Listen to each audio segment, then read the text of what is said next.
this way.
What we're really trying to find out is how do things change over time? They change slowly over time as a whole system.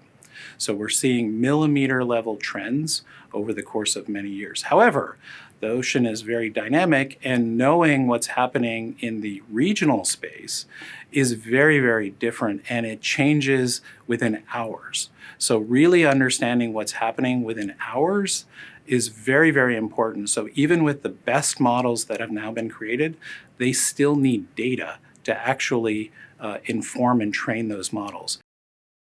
Understanding what's happening with the full water cycle, whether it's freshwater, coastal, and the oceans, is very, very important to be able to literally affect what's happening with agriculture, the cleanliness of our water, the availability of our water, and also the economics of what's happening with the displacement of water and where it's needed.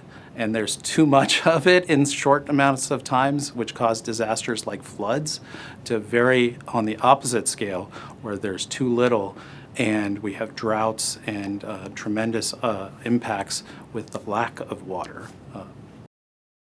Having a measurement really is important towards understanding what's happening with the ocean, both in real time, but also in terms of forecasting, because it really impacts how we live in everyday life along the coast, but also in terms of what happens in the ocean and on the ocean, whether it's with shipping, navigation, and especially with how the ocean is interacting with the atmosphere towards these sorts of extreme events like hurricanes.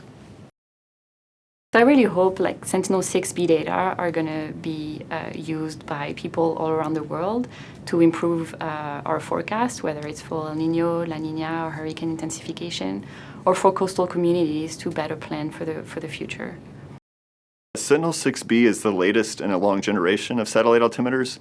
Provides really good information about how sea levels are changing now, but also compare them to how they've changed in the past. So we can see exactly how things are evolving over time as Earth changes and our oceans change.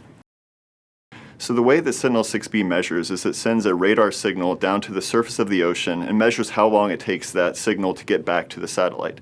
And from that, we can really get a very accurate measurement of how sea levels are changing locally and on a global scale, down to about a 1-inch accuracy.